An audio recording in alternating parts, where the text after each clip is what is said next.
अंबेडकर जी की 300वीं जयंती के अवसर पर आज प्रदेश में कार्यशाला का आयोजन किया गया है और इसमें मंचासीन हमारे आज के मुख्य अतिथि श्रीमती रेखा वर्मा जी, जो महिला मोर्चा की राष्ट्रीय उपाध्यक्ष और जनप्रतिनिधि के रूप में भी उत्तर प्रदेश में अनेक आज महिला मोर्चा का कार्यक्रम है। राष्ट्रीय उपाध्यक्ष श्रीमती रेखा वर्मा जी आज आई हैं और जनप्रतिनिधि के रूप में भी उत्तर प्रदेश से अपना सेवा दे रही हैं।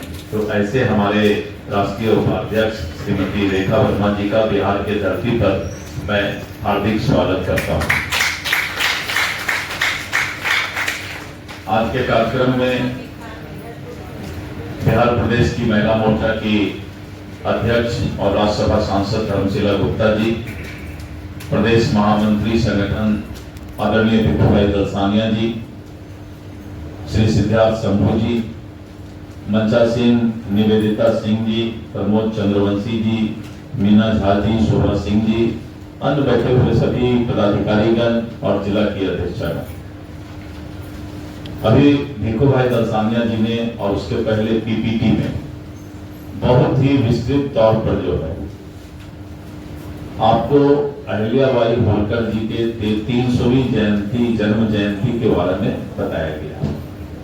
कल भी जो लोग स्पीकर थे उन लोगों को एक पीपीटी के माध्यम से और भीसी जूम बैठक के माध्यम से विस्तृत तौर पर सारी बातें बताई गई। ये आज बहुत ही जो पीपीटी के माध्यम से बताया गया उसी को माननीय रेखा वर्मा जी आप लोग को बताएंगी और हम लोग को आगे उसी कदम पर चल के इस जन्म जयंती को मनाना है और बताना है कि अहिल्याबाई होलकर कैसे हमारा आदर्श के रूप में आज हम उनको जानते हैं। तो मैं इतने ही बातें कहकर अपनी वाणी को विराम देता हूँ। धन्यवाद। मुट्ठी बंद करके भारत माता की जय बोले, क्योंकि हम सब लोग जानते हैं, हमने अपने बुजुर्गों से कहीं ना कहीं सुना है कि बंद मुट्ठी लाख की और खुल गई तो खाक की। तो इसलिए खुली मुट्ठी का कोई महत्व नहीं है, बंद मुट्ठी की ताकत तो हम लोग जानते हैं। और जहां तक बिहार की बात है तो बिहार से आप लोगों ने वैसे भी कांग्रेस को यहाँ से बाहर कर दिया है। तो ये बहुत बड़ी उपलब्धि हमारे लिए है। आप सब लोग दोनों हाथ उठा के मुट्ठी बंद करके भारत माता की जय बोलिएगा। भारत माता की जय, भारत माता की जय, जय श्री राम, जय जय श्री राम। माता अहिल्याबाई, माता अहिल्याबाई, माता अहिल्याबाई। बहुत बहुत धन्यवाद।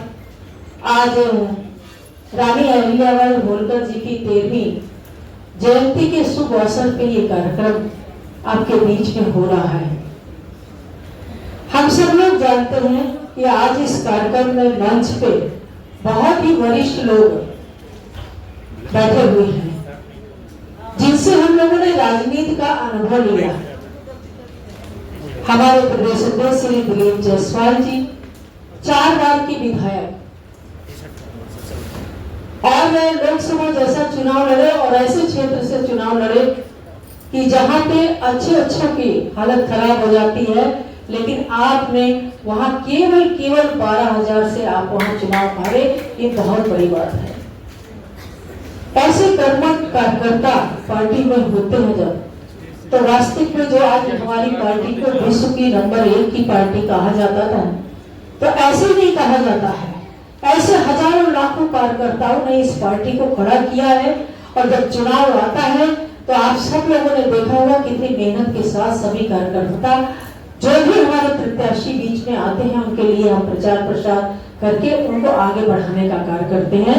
ऐसे हमारे प्रदेश अध्यक्ष श्री दिलीप जायसवाल जी हमारे बीच में है, इनके लिए जोर से ताली बजाइए। और आप लोग मत सोचिएगा कि मैं आपको ताली बजाने के लिए इसलिए कह रही हूँ कि कहीं मंच के लोगों को अच्छा लगे, क्योंकि मंच के लोगों को तो मंच पे बैठने से ही अच्छा लगता है। और मैंने तो सिर्फ इसलिए कहा है कि रामदेव जी का आपने भाषण सुना होगा, स्पीच सुनी होगी, रामदेव जी ने कहा जितनी ताली बजाओगे उतने ज्यादा स्वस्थ रहोगे, आपके ब्लड का संचार होगा। तो बुरा मत मानना और जोर से ताली बजाना। हमारे बीच में एक ऐसे, मैं योद्धा कहूं या बड़ा भाई कहूं या संगठन के रचयिता कहूं, जिन्होंने हर प्रदेश में काम किया और जिस प्रदेश में गए वहां छाप छोड़ के आए।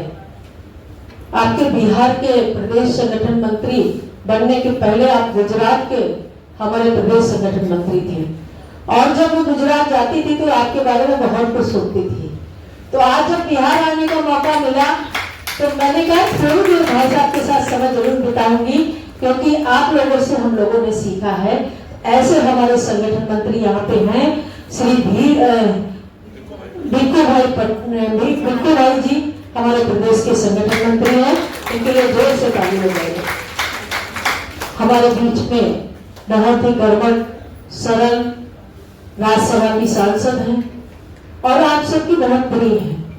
निरंतर जनता के बीच में रहना उनकी प्राथमिकता है। ऐसी हमारी प्रदेश अध्यक्ष श्रीमती धर्मशिला गुप्ता जी हमारे बीच में उपस्थित है। हमारे प्रदेश के उपाध्यक्ष भाजपा के श्री सिद्धार्थ शंभू जी, सिद्धार्थ जी के साथ हमने काम किया है तो मुझे मालूम है कि किस कर्मठता के साथ वो काम करते हैं। श्रीमती मीना झा जी हमारे प्रदेश की महामंत्री हैं, जिन्होंने अभी टिकट दिखाई है आपको और बड़ी विस्तार से बताया। उन्होंने हमारे बीच में उपस्थित शोभा सिंह जी प्रदेश महामंत्री महिला मोर्चा और बहुत सारे वरिष्ठ कार्यकर्ता, मोर्चों के अध्यक्ष, मोर्चों के पदाधिकारी, हमारे मीडिया से भाई, सोशल मीडिया से भाई और बहुत दूर से आए हुए, पूरी बिहार से चल के आए हुए इस कार्यक्रम में हमारे कार्यकर्ता, सभी को मैं सर झुका के प्रणाम करती हूँ और सभी का इस कार्यक्रम में मैं हार्दिक स्वागत और अभिनंदन करती हूँ।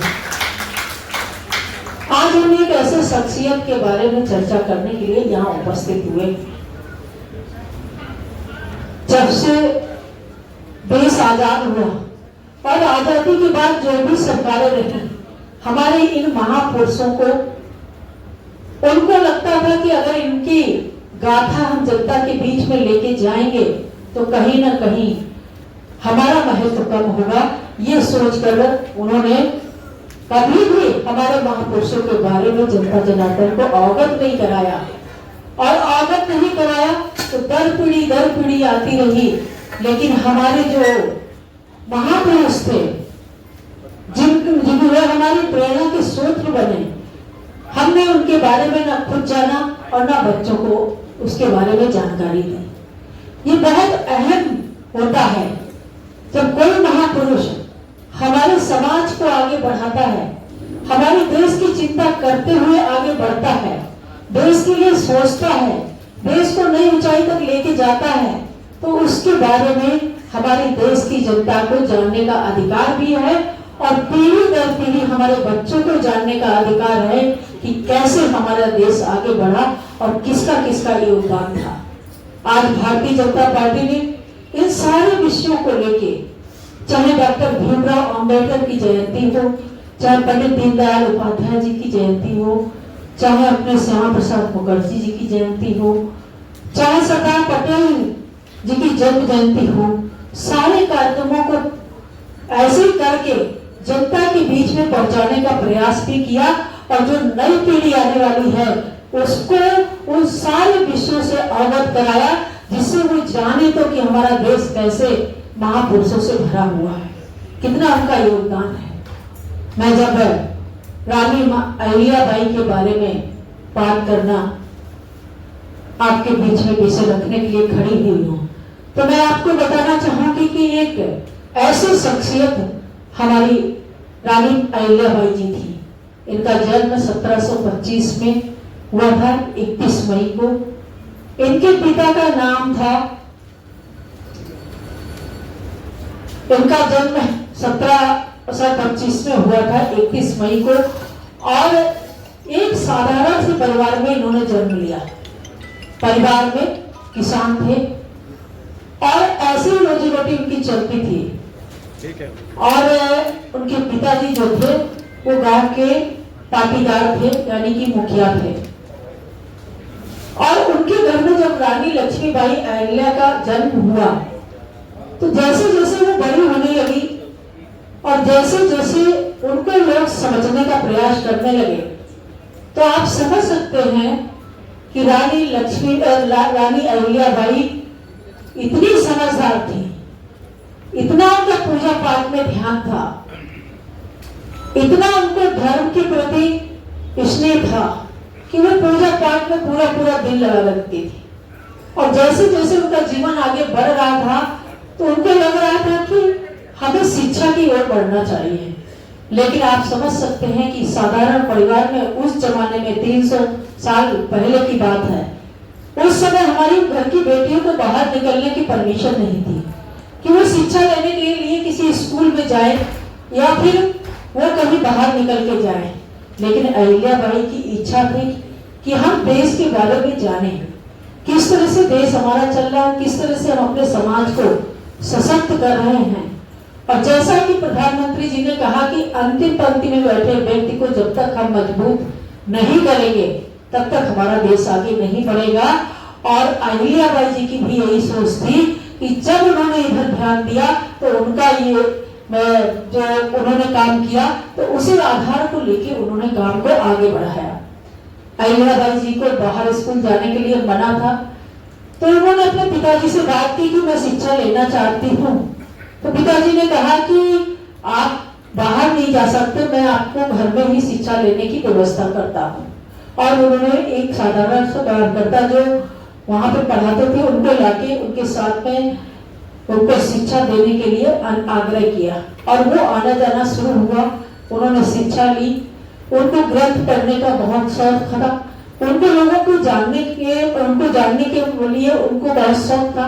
वो देश को कैसे जाने उसके बारे में वो उस उम्र में लोगों से बहस करती थी। जब बच्चा 5-6 साल का होता है तो उसको कितना अनुभव होता है ये हम सब भी जानते हैं, लेकिन उन्होंने उस पर बहुत अध्ययन किया। उसके बाद जब इन्होंने शिक्षा ली, इसके बाद में हमारे स्वतंत्र होलकर जी हमारे जो राजा थे, जहां वहां के राजा थे हमारे इस राज्य के,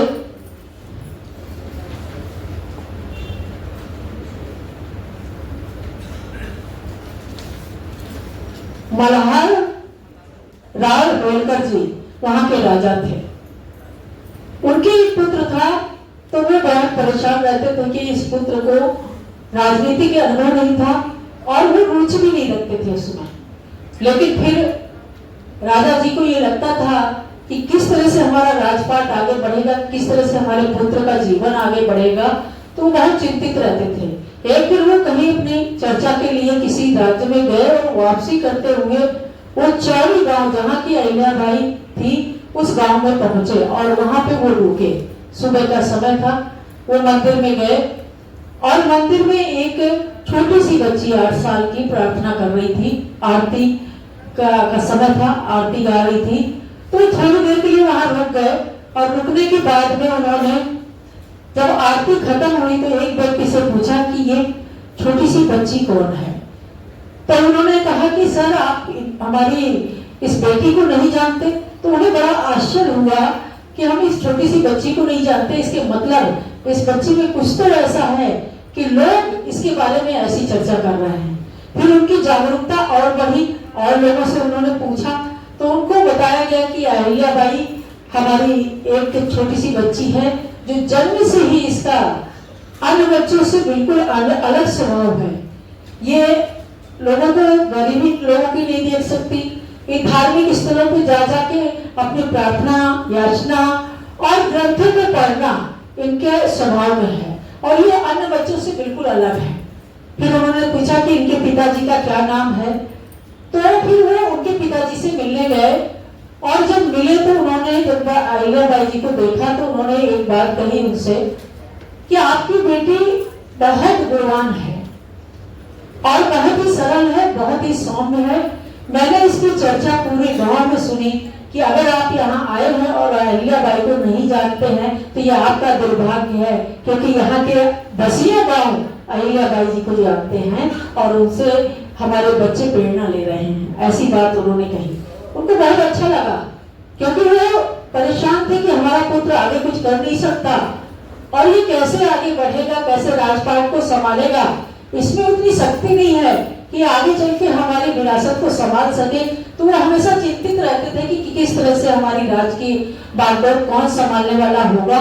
तो जब अहिल्याबाई को उन्होंने देखा तो उनके पिताजी से बात करके उन्होंने उनकी बेटी का हाथ मांगा और जब उन्होंने हाथ मांगा तो पिता ने खुश होके, क्योंकि बेटी राजघराने में जा रही थी, तो उन्होंने बहुत खुशी खुशी उनको ये स्वीकार कर लिया कि हम आपके बेटे के साथ अपनी बेटी का विवाह करेंगे।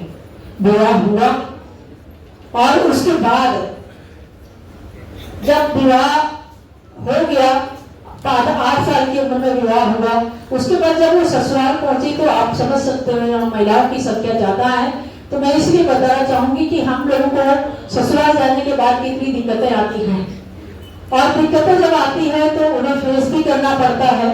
तो इस तरह से जो उनका जीवन था ससुराल के साथ में, सास के साथ में मिलकर उन्होंने घर भी चलाया और उसके साथ साथ अपने पिताजी को यानी कि ससुर के साथ मिलकर उन्होंने पूरी राजनीति को समझा और एक दिन वो निपुण राज चलाने के लिए बिल्कुल निपुण हो चुकी थी। तो उनके जो पिताजी थे, जो ससुर थे, तो उन्होंने कहा कि आज मैंने जो सोचा था वो कर दिया है, आज आप हमारे बेटे के रूप में हैं और मुझे पूरा विश्वास है कि आज मुझे डर नहीं लगता है कि हमारे राजपाट को कौन संभालेगा और हमारे बेटे को कौन संभालेगा। ये शब्द करके अहिल्याबाई के सर पे उन्होंने हाथ फेरा और उनको आगे बढ़ने का आशीर्वाद दिया। आप लोग सोच रहे होंगे कि ये तो हमको भी पता है, हमने YouTube पे देखा है, हमने उस पे देखा है। मैं आपको बताऊं कि कल मैं कार्यशाला में थी और कार्यशाला जब अटेंड कर रही थी तो मुझे लगा कि मैं तो अहिल्याबाई के बारे में सब कुछ जानती हूँ और मुझे लगा क्या फायदा है कार्यशाला अटेंड करने का।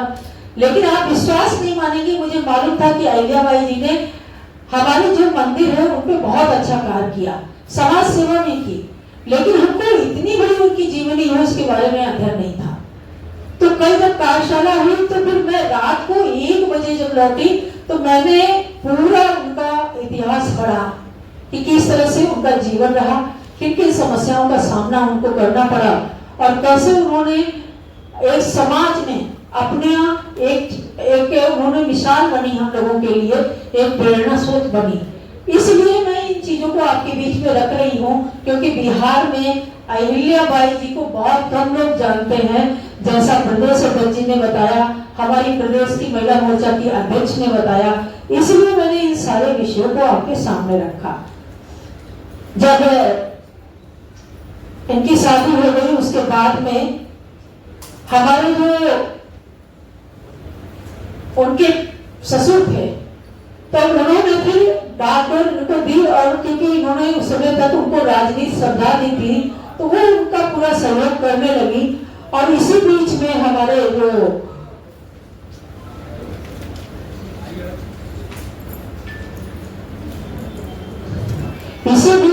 हमारे जो उनके पति थे, हमारे अहिल्याबाई जी के जो पति थे खंडेराव जी, तो उन्होंने जब शादी हुई इसके बाद में उन्होंने कुछ दिन तक राज्य संभाला, लेकिन वो इतने सक्षम नहीं थे। इसके बाद में एक युद्ध हुआ जो उमेद का युद्ध था, उसमें उनकी मृत्यु हुई, वो वीरगति को प्राप्त हो गए।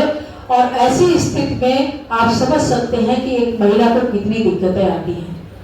बहुत प्रेशर था जब उनके पति खत्म हो गए, उसके बाद उन पे बहुत प्रेशर बनाया गया, क्योंकि उस समय सती प्रथा का एक अपना सब लोग इस चीज को मानते थे और सती प्रथा को ही महत्व देते थे कि जैसे ही पति खत्म हो गया, अगर पत्नी सती नहीं भी होना चाहती है तो उसको सती कराया जाता था, जबरदस्ती उस पर दबाव बना के। लेकिन वो भी चाहते थे कि हम हमारा जीवन खत्म होना चाहिए, क्योंकि हमारे जीवन में हमारे पति रहे नहीं, हमारा जीवन कटेगा तो कैसे।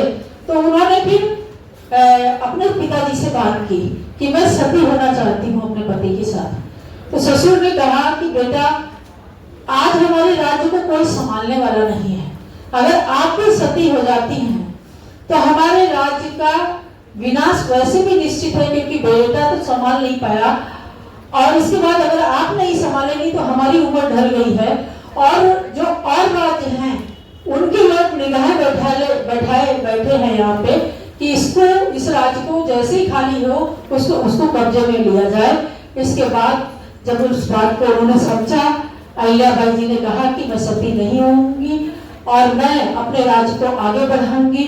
और उसी समय से जो ये सती प्रथा थी ना, इसमें विराम लग गया कि हाँ, आप पति के साथ में पत्नी सती नहीं होगी। और उन्होंने एक इसके खिलाफ मुहिम भी छेड़ा कि कोई भी अगर पुरुष खत्म हो जाता है तो महिला को सती नहीं किया जाएगा। ऐसी एक प्रेरणा स्वरूप उस समय उन्होंने निर्णय लिया था, जिसका लाभ सभी महिलाओं को मिला। मैं ये नहीं कहती हूँ कि पति की डेथ हो जाने के बाद में सच में कभी कभी ऐसा मन करता है कि हाँ, हम अपने पति के साथ अपना जीवन समाप्त कर ले, लेकिन हम सब लोग आगे के जो हमारे कार्य हैं उनको कैसे बढ़ाएं, उसकी भी चिंता करते हुए हम लोग कभी कभी ये पहले निर्णय लिए जाते थे, लेकिन आज की तारीख में कोई परिवार और कोई लड़की ये निर्णय नहीं लेती है कि हमें सती होना है, और आगे की दिनचर्या को वो आगे बढ़ाते हैं। इसी तरह से जब अहिल्याबाई हमारी जो थी, उन्होंने राजपाट संभाला, और इसके बाद में उनके ससुर का कुछ समय बाद निधन हो गया। ससुर का जब निधन हुआ तो उनको लगा कि अब तो बहुत ही दिक्कत आ गई है, अब किस तरह से हम आगे अपने राजपाट को बढ़ाएंगे। हमारे मंत्री जी ने बहुत ही विस्तार पूर्वक उसका वर्णन किया है कि वो कितनी न्यायप्रिय थी। उन्होंने जब उसी बीच में एक घटना उनके जीवन में हुई, एक कार्यक्रम से वो लौट रही थी और उसी समय वहां पे एक बच्चा मृत पड़ा हुआ था, और माँ उसको प्यार कर रही थी कि हमारा बेटा चला गया इस दुनिया से, और उस माँ के आंखों से, जो गाय थी उसके आंखों से आंसू निकल रहे थे, तो वो रुकी वहां पे, और रुककर उन्होंने पूछा कि ये दुष्कर्म किसने किया, एक माँ के सामने उसके बेटे को किसने मारा। तो वहां जितने लोग थे तो वो पहले तो बोले नहीं। जब अहिल्याबाई जी ने बहुत प्रेशर से पूछा कि ये घटना को अंजाम किसने दिया, तब जाके वहां के लोगों ने बताया कि मैडम राजकुमार जी आए हुए थे, उनके सामने ये बछड़ा आया और उन्होंने ध्यान नहीं दिया और उनके रथ उस पर निकल गया और इस बछड़े की मृत्यु हो गई, इसीलिए माँ दुखी है। वो बहुत दुखी हुई, वो बहुत परेशान हुई, और परेशान इतना हुई कि वो घर जाकर सीधे उन्होंने अपने जो हमारे उनकी कमेटी के मेंबर्स थे उनको बुलाया, पूरी फैमिली को बुलाया, क्योंकि उनके जो उनके बेटे थे, उनकी पत्नी भी थी।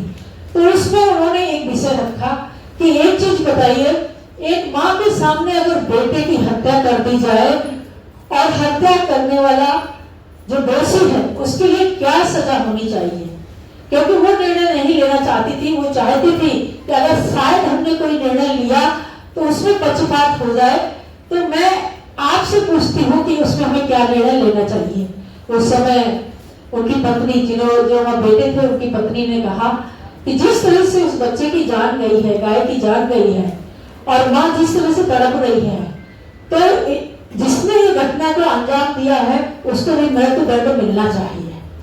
और उस समय मृत्यु दंड का आदेश हो गया कि जिस तरह से ये घटना हुई उसी तरह से ये राजकुमार जी के साथ भी वही घटना के साथ इनको मृत्यु दंड दिया जाएगा। तो सभी लोगों से पूछा कि इस रथ को लेके कौन जाएगा, लेकिन कोई तैयार नहीं हुआ उस रथ को लेके जाने के लिए, क्योंकि सभी लोग जानते थे कि राजकुमार हैं और हमारी रानी दुखी होगी। तो इस बात को सुन के सभी लोगों ने मना कर दिया। तो महारानी जो अपनी रानी थी अहिल्याबाई, वो उठी और उस रथ को लेके आगे बढ़ी, और उन्होंने अपने बेटे पे कई बार उस रथ का प्रहार किया कि जिससे जो हमने निर्णय लिया है और जो इसने बच्चे ने गलती की है उसकी सजा इसको मिले। लेकिन बार बार वो गाय जो अपने बेटे के लिए रो रही थी, दुखी थी, परेशान थी, तो उसने ये सोचा कि आज तो मैं दुखी हूँ, कल अहिल्याबाई दुखी होंगी। तो बार बार जैसे वो रथ चढ़ाने की कोशिश करती थी, वो बीच में आके खड़ी हो जाती थी। और ये एक बार नहीं हुआ, अहिल्याबाई ने बार बार इसका प्रयास किया, लेकिन उन्होंने बार बार आके इस घटना को रोका। तब जाके वहां के लोगों ने कहा कि ये गाय चाहती है कि मेरा बेटा चला गया, जिस तरह से मैं दुखी हूं उस तरह से अहिल्याबाई दुखी ना हो। ऐसी घटना आप कल्पना कर सकते हैं क्या? हमारा बच्चा गलती करता है आज की तारीख में, तो हम उसके पक्ष में शब्द हम ढूंढ के लाते हैं और बोल देते हैं कि नहीं नहीं हमारा बेटा दोषी नहीं है, हमारा बेटा ये कर ही नहीं सकता है। लेकिन ऐसी न्यायप्रिय महिला अहिल्याबाई थी। सच में मैं उनको सैल्यूट करती हूँ, सलाम करती हूँ, उनको सर झुका के प्रणाम करती हूँ। अब क्योंकि अहिल्याबाई जी की जब बात चल रही है तो बहुत सारे विषय आए हैं, मेरे पास समय भी कम है, तो वैसे तो मैं बहुत सारा लाई हूँ अहिल्याबाई जी के लिए, पूरा हमारा ये भरा हुआ है, लेकिन मैं 2-3 बातें कहकर अपनी बात को समाप्त भी करूंगी। मैंने जिस तरह से इस घटना के बारे में आपको बताया और जिस तरह से हमारे संगठन मंत्री जी ने बताया, प्रदेश अध्यक्ष जी ने बताया, वो सारी जानकारी आपको मिली। लेकिन मैं एक चीज आपसे और कहना चाहूंगी कि ऐसी महान हस्तियां हमारे देश में बहुत है जिनके बारे में हम सब लोग जानते नहीं है। और आपको बताऊं, अभी डॉक्टर भीमराव अंबेडकर जी का कार्यक्रम चल रहा था और कांग्रेस के एक वरिष्ठ नेता हमसे बहुत बहस करने लगे। तो हमने कहा, वो दुआई दे रहे थे कि डॉक्टर भीमराव अंबेडकर जी हमारे हैं, और हम कह रहे थे कि डॉक्टर भीमराव अंबेडकर दलित, वंचित, शोषित ऐसे लोगों जो पिछड़े वर्ग के लोग हैं उनके नेता हैं। वो कह रहे थे कि वो सिर्फ एक समाज के व्यक्ति हैं, नेता हैं। हम कह रहे थे वो सर्व समाज के नेता हैं। ऐसी बहस हमारी चल रही थी और उस समय कांग्रेस ने कहा मैंने अंबेडकर जी के लिए ये कर दिया, अंबेडकर जी के लिए ये कर दिया। तो मेरे मुंह से निकल गया कि भाई आपने अंबेडकर जी के लिए ये किया है, तो आप मुझे एक चीज बता दीजिए कि 60 साल आपने सरकार में राज किया है और अंबेडकर जी को उस कमेटी में आप नहीं रखना चाहते थे जिसमें उनको निर्णय लेना था कि हम जो वंचित लोग हैं, जो शोषित लोग हैं, जो गरीब लोग हैं, उनको कैसे वो स्थान मिले, यानी कि आरक्षण। ऐसी व्यवस्था जो आगे बनने वाली थी, आपने इसलिए उनको चुनाव हराया था कि वो यहाँ पे अब इस कमेटी के अध्यक्ष ना बन पाए। अगर बन गए तो वो अपने हिसाब से ये सारी चीजें करेंगे और आपने उनको उस कमेटी में ना आए, इसके लिए प्रचार करने के लिए कौन गया है? उनको चुनाव हराने के लिए प्रचार करने कौन गया था? जवाहरलाल नेहरू। किस पार्टी के नेता थे? उनको डर था, इतना योग्य व्यक्ति अगर इस कमेटी का अध्यक्ष बन गया तो जो मेरी मंशा है 370 धारा, पाक, जम्मू कश्मीर की समस्या, ये सब धरी की धरी रह जाएगी। इसलिए उन्होंने अथक प्रयास किया और वो कहते हैं कि अंबेडकर जी के लिए मैं काम करता हूँ। आप मुझे बताइए स्मारक किसने बनवाए? 60 साल आप सरकार में रहे, आपने क्या किया अंबेडकर जी के लिए? ऐसी चीजों का तर्क वितर्क करना बहुत जरूरी है, क्योंकि हम अपने महापुरुषों के योगदान को याद करना चाहते हैं। हम अपने महापुरुषों को योगदान को अपने बच्चों को बताना चाहते हैं और हमारे बच्चे अपने बच्चों को बताएं और ये सिलसिला बराबर चलता रहे, क्योंकि बच्चे भी जाने, उनका भी अधिकार है, वो इस देश के नागरिक हैं, उनका भी अधिकार है कि आज देश का सारा सिस्टम कैसे चल रहा है, आज देश को किसने नई दिशा दी है। और आज प्रधानमंत्री जी जिस तरह से अहिल्याबाई हमारी रानी जो थी, उन्होंने वंचित, शोषित और पिछड़ों के लिए काम किया, अंतिम पंक्ति में बैठे व्यक्ति के लिए काम किया, महिलाओं को सशक्त करने के लिए उन्होंने काम किया और हमारे किसान भाइयों को ऐसी व्यवस्था मिले उसके लिए उन्होंने काम किया।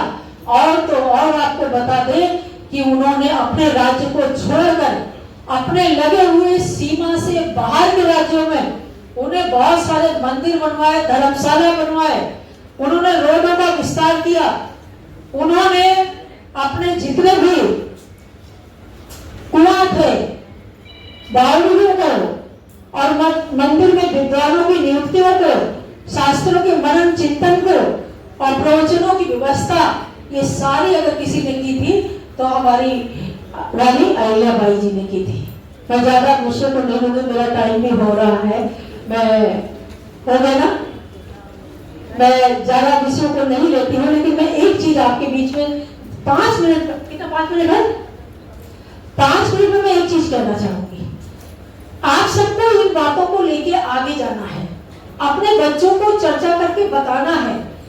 आज जिस सिस्टम से हम काम कर रहे हैं, जहां हमें आरक्षण का अगर लाभ मिला है, तो इसके लिए किसने संघर्ष किया है, वो कौन महापुरुष है, उनके बारे में बच्चे हमारे जाने, उनका अधिकार है, और वो दर पीढ़ी बताते रहे, जिससे उनका मनोबल बढ़े, उत्साह बढ़े, और वो भी इस ओर बढ़े।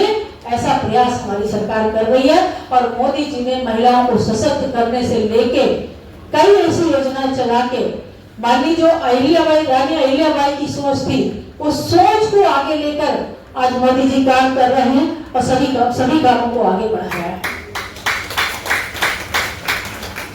मैं आज आपके बीच में आई हूँ, मन तो कर रहा था कि बहुत सारे विषय रखूं, लेकिन मुझे पता है कि आपको अच्छा नहीं लग रहा होगा, सुबह से आप लोग कार्यक्रम में हैं।